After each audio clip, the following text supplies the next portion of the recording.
The National Kebaya Day, which falls every July 24, celebrates its first anniversary this year after the government declared it in 2023 through Presidential Decree number 19, year 2023. The introduction of the day is intended to raise public awareness on kebaya. Kami punya rangkaian Hari Kebaya Nasional dari webinar, talk show, kemudian ada kemarin Car Free Day, dan puncaknya benar-benar adalah di Istora Senayan. Kenapa di Istora Senayan? Karena kami merujuk dari Kepres Presiden Jokowi bahwa ada Kepres mengenai Hari Kebaya Nasional tanggal 23 Agustus 2023 nomor 19, di mana merujuknya adalah dari Kongres Wanita Indonesia ke-10 1964, tanggalnya sama 24 Juli. Pada saat itu Bung Karno menghadiri Kongres Wanita Indonesia ke-10 tersebut dengan bersama-sama 7.000 perempuan berkebaya. Akhirnya dicetuskanlah Kepres tersebut, dan kita akhirnya mengulang sejarah 60 tahun yang lalu, yaitu mengadakan di Istora Senayan juga dengan perempuan berkebaya, tetapi lebih besar, jumlahnya 9.250. Ya, oke. Jadi Hari Kebaya Nasional ini kan ditetapkannya sebetulnya lebih ke soal pelestarian. Bahwa kita ini punya budaya yang namanya kebaya, budaya berbusana kita kebaya. Nah, karena ini kita punya budaya dan harus kita lestarikan, makanya setiap tahun sekali kalau udah ada Hari Kebaya Nasionalnya, pasti kan kita peringati. Dan ketika kita peringati itulah gaung keberadaan kebaya itu jadi semakin gede. Nah, mudah-mudahan nggak cuma di Jakarta aja, di daerah-daerah juga next time gitu, tahun-tahun berikutnya itu juga akan mengadakan memperingati dan membuat acara-acara besar juga yang melibatkan berbagai organisasi perempuan di sana, terus berbagai organisasi anak-anak muda, kampus-kampus, sekolah-sekolah.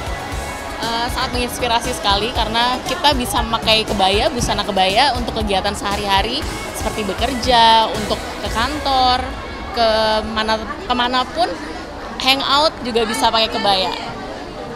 Ya, Hari Kebaya Nasional kali ini menurut aku sejarah ya, soalnya kan dirayakan pertama kali. Semoga ke depan-depannya tetap ada terus dan tetap menginspirasi buat kita semua. Betul sekali, kebaya kan juga kita tahu sendiri ya, merupakan suatu identitas bangsa Indonesia yang harus kita pertahankan.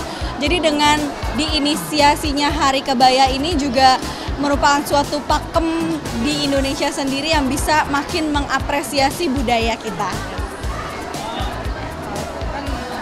Kalau menurut saya pribadi sih itu udah bagus banget ya. Ini tuh meningkatkan pelestarian kita akan kebaya, dan itu juga menjadi nilai penting juga bagi generasi muda ya, khususnya gitu. Gak cuma untuk melestarikan, cuma kita juga menunjukkan rasa cinta kita sama budaya Indonesia sih. Kita adalah melestarikan kebaya. Kalau kita bicara soal pelestarian, maka itu harus banget melibatkan anak muda, generasi muda. Aku berharap anak-anak muda nggak usah malu lagi untuk melestarikan busana kebaya ini, karena busana kebaya ini bagus banget, indah, dan kita bisa pakai ini kemanapun kita berada gitu. Harapan kita juga bertanggung jawab semua juga untuk mengenalkan kebaya ini ke seluruh lapisan usia ya, dari untuk kayak anak-anak kita, terus ke anak sekolah SD, SMP, SMA, kayaknya tanggung jawab kita semua. Dan saat ini kan makin banyak ragam variasi, motif ataupun bentuk kebaya yang menurut saya ada sisi baiknya, karena kita bisa mengikuti generasi-generasi lapisan generasi manapun, tapi juga kita tetap harus mengutamakan pakem dari kebaya itu sendiri. Semoga kedepannya anak-anak muda bisa lebih aware sama kebaya dan budaya Indonesia juga, gak cuman kebaya, tapi juga mungkin lebih banyak lagi untuk kebayanya sendiri. Semoga anak-anak Indonesia bisa lebih melestarikan budaya yang memang benar-benar memakai kebaya asli dari Indonesia.